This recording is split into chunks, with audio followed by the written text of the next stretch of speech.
பெயரை மட்டும் வீராப்பாக வைத்தால் போதாது, செயலிலும் காட்ட வேண்டும் என தமிழக முதல்வர் ஸ்டாலினை தாவேகா தலைவர் விஜய் கடுமையாக விமர்சித்துள்ளார்.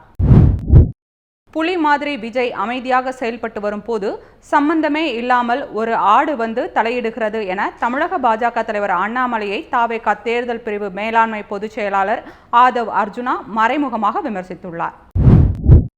தேர்தல் குறித்து முடிவெடுக்க விஜய்க்கு முழு அதிகாரம் அளிக்கப்படும் என தாவேகாவின் முதல் பொதுக்குழு கூட்டத்தில் தீர்மானம் நிறைவேற்றப்பட்டது. மக்களுக்காகத்தான் சட்டமன்றத்திற்காக மக்கள் இல்லை என்பதை பேரவைத் தலைவரும் முதல்வரும் உணர வேண்டும். எங்களை திட்டமிட்டு அவையில் இருந்து வெளியேற்றிவிட்டார் சபாநாயகர் என அதிமுக பொதுச் செயலாளர் எடப்பாடி பழனிசாமி தெரிவித்துள்ளார். பகுதி நேர சிறப்பாசிரியர்களின் கோரிக்கையை ஏற்க மறுப்பது அநீதி. திமுகவின் வாக்குறுதியை நிறைவேற்றும் வகையில் அவர்களை பணி நிலைப்பு செய்ய வேண்டும் என பாமக நிறுவனர் ராமதாஸ் வலியுறுத்தியுள்ளார். தாவேகா தலைவர் விஜயின் கோடான கோடி தொண்டர்களில் நானும் ஒருவன் என்று அக்கட்சியின் பொதுச் செயலாளர் ஆனந்த் தெரிவித்துள்ளார். சட்டம் ஒழுங்கை பாதுகாக்க தமிழ்நாட்டில் மதுக்கடைகளை தமிழக அரசு உடனடியாக மூட வேண்டும் என்று பாமக தலைவர் அன்புமணி ராமதாஸ் தெரிவித்துள்ளார். இதுவரை தமிழகம் காணாத ஒரு தேர்தலை அடுத்த ஆண்டில் தமிழகம் காணப்போகிறது. இரண்டு பேருக்கு இடையில்தான் போட்டி. தாவேகாவுக்கும் திமுகவுக்கும் தான் தேர்தலில் போட்டி நிலவும் என்று தாவேகா பொதுக்குழுவில் தாவேகா தலைவர் விஜய் தெரிவித்துள்ளார். தமிழக சட்டமன்றத்தில் எதிர்க்கட்சித் தலைவர்கள் பேசுவதை காட்டுவது இல்லை. கூட்டணி தலைவரான வேல்முருகன் பேசுவதை கூட திமுக காட்ட மறுக்கிறது. பாஜக கூட நாடாளுமன்ற கூட்டத்தை நேரலை செய்கிறது. ஆனால் கனிமொழி டெல்லிக்கு சென்று ஜனநாயகம் இல்லை என்று கூறுகிறார் என தாவேகா தேர்தல் பிரிவு மேலாண்மை பொதுச் செயலாளர் ஆதவ் அர்ஜுனா கடுமையாக விமர்சித்துள்ளார். காமராஜர் ஆட்சியை உருவாக்க வேண்டும் என்ற தமிழ்நாடு காங்கிரஸ் தொண்டர்களின் உணர்வை காங்கிரஸ் செய்யவில்லை. இது ஏன் என்று காங்கிரஸ் தொண்டர்கள் கேள்வி கேட்க வேண்டும். பாஜக வளராமல் இருக்க வேண்டுமென்றால் கம்யூனிஸ்ட், காங்கிரஸ், விசிக ஆகிய கட்சிகள் இருப்பது அவசியம் என்று தாவேகா தேர்தல் பிரிவு மேலாண்மை பொதுச் செயலாளர் ஆதவ் அர்ஜுனா தெரிவித்துள்ளார். வேங்கை வயல் பிரச்சினைக்கு ஏன் திருமாவளவன் செல்லவில்லை? அவரை யார் தடுத்து நிறுத்தியது? விசிக ஏன் அமைதியாக இருக்கிறது என்று ஆதவ் அர்ஜுனா கேள்வி எழுப்பியுள்ளார். திமுக என்ற கட்சி விசிகாவுக்கு முடிவு கட்ட பார்க்கிறது என்று தாவேகா தேர்தல் பிரிவு மேலாண்மை பொதுச் செயலாளர் ஆதவ் அர்ஜுனா எச்சரித்துள்ளார். தாவேகா தலைவர் விஜய் ஒர்க் அட் ஹோம் செய்வதாக விமர்சிக்கிறார்கள். இது ஒர்க் அட் ஹோம் இல்லை. 70 ஆண்டுகால குடும்ப ஆட்சிக்கு ஓய்வு கொடுக்கவே வேலை செய்கிறோம். இதற்காக கட்சியின் உட்கட்டமைப்பை விஜய் அமைதியாக உருவாக்கி கொண்டிருக்கிறார் என்று தாவேகா தேர்தல் பிரிவு மேலாண்மை பொதுச் செயலாளர் ஆதவ் அர்ஜுனா தெரிவித்துள்ளார். விஜய் இனி தளபதி இல்லை, வெற்றி தலைவர். 40 ஆண்டுகளாக இருக்கும் குடும்ப ஆட்சி, மன்னர் ஆட்சியை முடிவுக்கு கொண்டு வருவோம் என்று தாவேகா பொதுக்குழு கூட்டத்தில் ஆதவ் அர்ஜுனா தெரிவித்துள்ளார். தமிழகத்தில் மொத்தமுள்ள 68,360 பூத்துகளில் 52,000 பூத்துகளுக்கு நிர்வாகிகள் நியமிக்கப்பட்டு விட்டனர். நமக்குத்தான் எம்எல்ஏ சீட் என்று யாரும் நினைக்க வேண்டாம். தாவேகா தலைவர் விஜய் யாரை கை காட்டுகிறாரோ அவர்தான் வேட்பாளர் என்று தாவேகா பொதுச் செயலாளர் என் ஆனந்த் தெரிவித்துள்ளார். ரம்ஜான் விடுமுறையை ஒட்டி மார்ச் 31 ஞாயிறு அட்டவணைப்படி புறநகர் ரயில் சேவை தெற்கு ரயில்வே அறிவித்துள்ளது. சென்ட்ரல், அரக்கோணம், சூலூர்பேட்டை, சென்னை கடற்கரை, செங்கல்பட்டு இடையே ஞாயிறு அட்டவணைப்படி ரயில்கள் இயங்கப்படும். வாழ்ந்து காட்டுவோம் 3.0 திட்டத்தை 120 வட்டாரங்களில் 1000 கோடி ரூபாய் செலவில் துவங்கப்படும் என்று துணை முதலமைச்சர் உதயநிதி தெரிவித்துள்ளார். ஈரோடு மாவட்டம் ஈங்கூர் மற்றும் திருப்பூர் மாவட்டம் முதலிப்பாளையம் தொழிற்பேட்டைகளில் ஆதி திராவிடர் மற்றும் பழங்குடியின தொழில் முனைவோருக்கு தொழிற்கூடங்களை குத்தகை மற்றும் வாடகை முறையில் வழங்க தமிழக அரசு திட்டமிட்டுள்ளது. சென்னை வண்டலூரில் உயர்நிலை மற்றும் வன உயிரின பாதுகாப்பு நிறுவனம் 1.50 கோடி ரூபாய் செலவில் அமைக்கப்படும் என அமைச்சர் பொன்முடி அறிவித்துள்ளார். தமிழ்நாட்டில் வனப்பகுதியில் புலி, யானைகளின் எண்ணிக்கை உயர்ந்துள்ளது. வனப்பகுதியில் உள்ள சாலைகளை சீரமைக்க நிதிநிலை அறிக்கையில் 250 கோடி ரூபாய் ஒதுக்கீடு செய்யப்பட்டுள்ளது. கோவை மாவட்டம் மேட்டுப்பாளையத்தில் இருந்து உதகைக்கு இயக்கப்படும் கோடைக்கால சிறப்பு மலை ரயில் 28ஆம் தேதி முதல் இயக்கப்படுகிறது. சிறப்பு மலை ரயில் ஜூலை 6 வரை வெள்ளிக்கிழமை, ஞாயிற்றுக்கிழமை என 2 நாட்கள் இயக்கப்பட உள்ளது.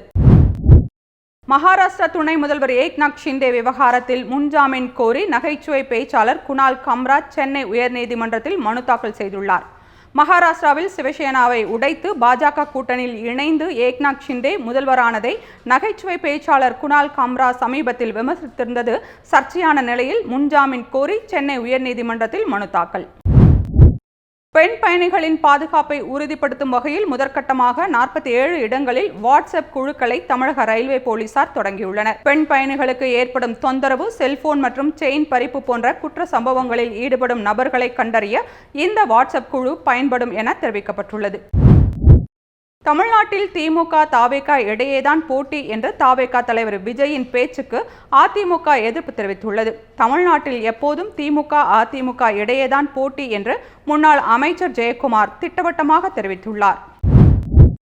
தமிழ்நாட்டில் உள்ள 25 மாநகராட்சிகளிலேயே அதிக உபரி நிதியுடன் தஞ்சை மாநகராட்சி பட்ஜெட் தாக்கல் செய்யப்பட்டுள்ளது என மேயர் ராமநாதன் தெரிவித்துள்ளார்.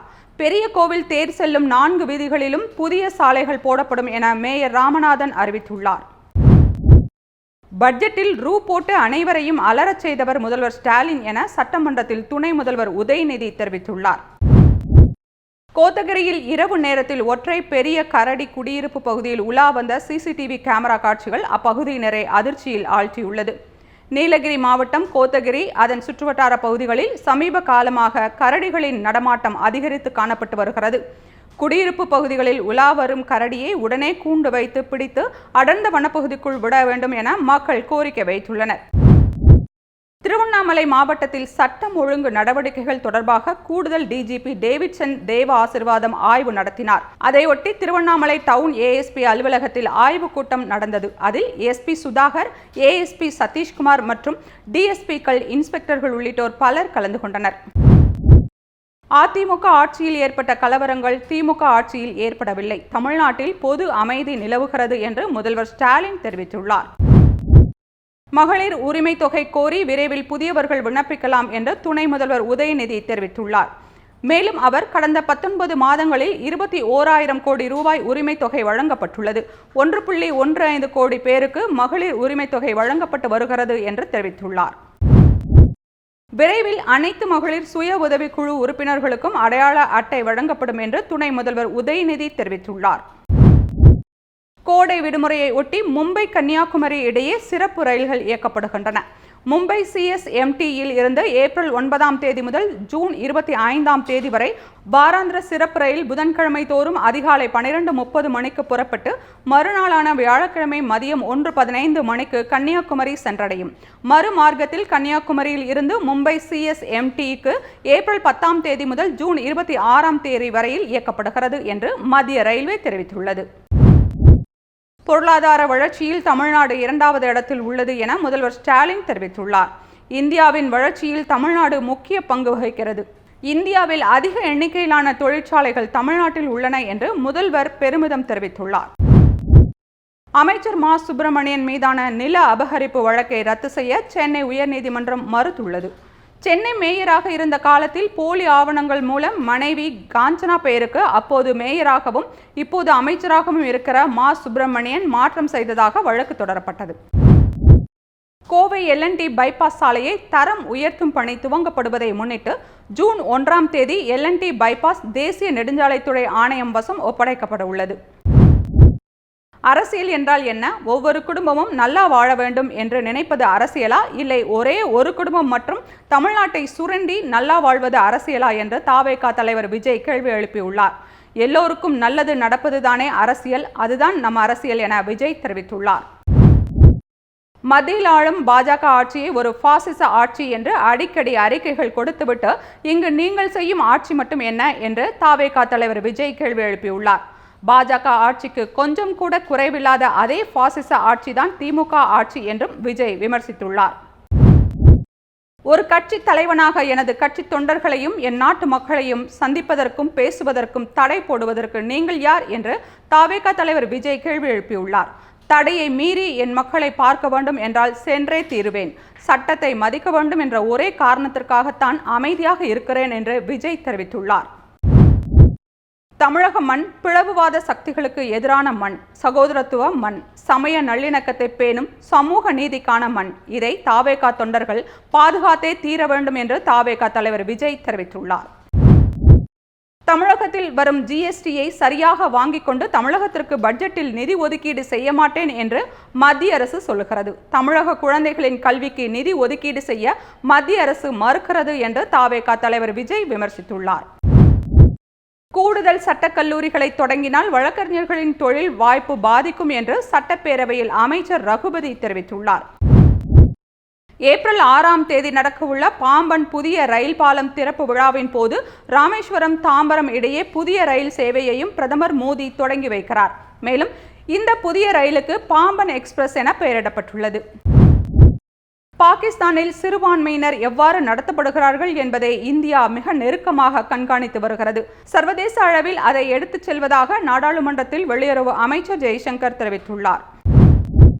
ஏப்ரல் மாதம் 3ஆம் தேதி முதல் 6ஆம் தேதி வரை 2 நாடுகளுக்கான பயணமாக தாய்லாந்து மற்றும் இலங்கைக்கு பிரதமர் நரேந்திர மோடி செல்ல உள்ளதாக இந்திய வெளியுறவுத்துறை அமைச்சகம் தெரிவித்துள்ளது. இங்கிலாந்தின் ஆக்ஸ்போர்ட் பல்கலைக்கழகத்தில் மமதா பானர்ஜி உரையாற்றிக் கொண்டிருந்த போது ஆர்ஜி கர் மருத்துவக் கல்லூரி மாணவி கொலை உள்ளிட்ட விவகாரங்களை எழுப்பி இடதுசாரிகள் போராட்டத்தில் ஈடுபட்டதால் அவரது உரை தடைப்பட்டது.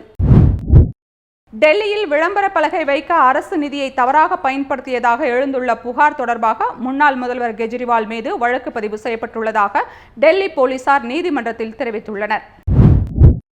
திடீர் நிகழ்வாக பிரதமர் நரேந்திர மோடியை இன்று டெல்லியில் காங்கிரஸ் எம்பியும் முன்னாள் மத்திய அமைச்சர் ப. சிதம்பரத்தின் மகனுமான கார்த்தி சிதம்பரம் சந்தித்தார். தெரு நாய்களால் ஏற்படும் அபாயங்களை கட்டுப்படுத்த மனிதாபிமான மற்றும் அறிவியல் தீர்வை வழங்க தேசிய பணிக்குழுவை நிறுவி தெரு நாய்களின் சவாலை எதிர்கொள்ள ஒரு நீண்ட கால திட்டம் வகுக்க வேண்டும் என்று பிரதமரிடம் வலியுறுத்தியதாக கார்த்தி சிதம்பரம் தெரிவித்துள்ளார்.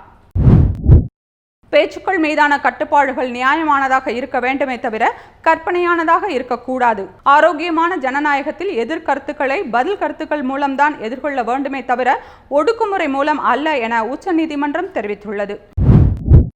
பெங்களூருவில் வாழ்ந்து வரும் மகாராஷ்டிராவைச் சேர்ந்த ராகேஷ் ராஜேந்திரா கௌரி அனில் தம்பதியினர் இடையே ஏற்பட்ட சண்டையில் கணவர் ராஜேஷ் ராஜேந்திரா அவரது மனைவியை கத்தியால் குத்தி கொலை செய்து பின் உடலை துண்டு துண்டாக வெட்டி சூட்கேஸில் வைத்து தப்பியோடியுள்ளார். இதையடுத்து மனைவியை கொலை செய்த ராகேஷை பெங்களூரு போலீசார் தீவிரமாக தேடி வருகின்றனர். தெலுங்கானாவின் சங்கரெட்டி மாவட்டத்தைச் சேர்ந்த சென்னையா மற்றும் ரஜிதா தம்பதியினர் இடையே நடந்த குடும்ப தகராறு காரணமாக மனமுடைந்த ரஜிதா தனது 3 குழந்தைகளுக்கு உணவில் விஷம் கலந்து கொடுத்து கொலை செய்துள்ளார்.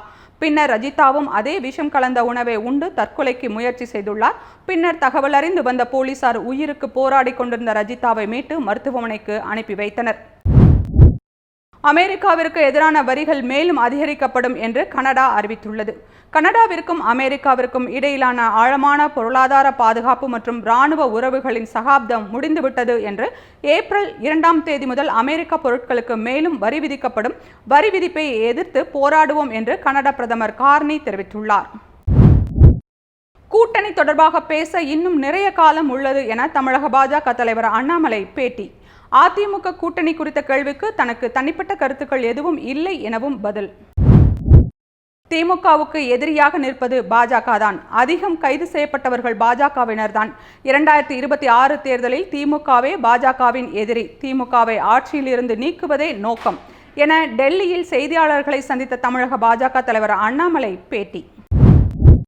மீடியா வெளிச்சத்திற்காக பிரதமர் குறித்து விஜய் பேசுகிறார். மைக்கில் பேசுவது மட்டும் அரசியல் இல்லை, களத்தில் இறங்கி வேலை செய்ய வேண்டும். கட்சி தொடங்கி எத்தனை முறை வெளியே வந்தார் விஜய் என தாவேகா தலைவர் விஜய்க்கு தமிழக பாஜக தலைவர் அண்ணாமலை கேள்வி. லாட்டரி பணத்தை வைத்து திமுகவில் வேலை பார்த்தவர் இப்போது தாவேகாவுக்கு தாவியுள்ளார். தாவேகாவை லாட்டரி விற்பனை கழகமாக மாற்ற முயற்சி செய்கிறார் என ஆதவ் அர்ஜுனாவை பெயர் குறிப்பிடாமல் தமிழக பாஜக தலைவர் அண்ணாமலை மறைமுகமாக விமர்சனம். ரெட் ஜெயின் நிறுவன திறப்பு விழாவை நடத்தியதே விஜய்தான் என தமிழக பாஜக தலைவர் அண்ணாமலை ஆவேசம். குருவி படம் மூலம் ரெட் ஜெயின் நிறுவனத்தை தமிழகத்திற்கு விஜய்தான் அறிமுகப்படுத்தினார். பீஸ்ட் படம் வரை அந்த நிறுவனம்தான் விநியோகம் செய்தது என அண்ணாமலை விமர்சனம்.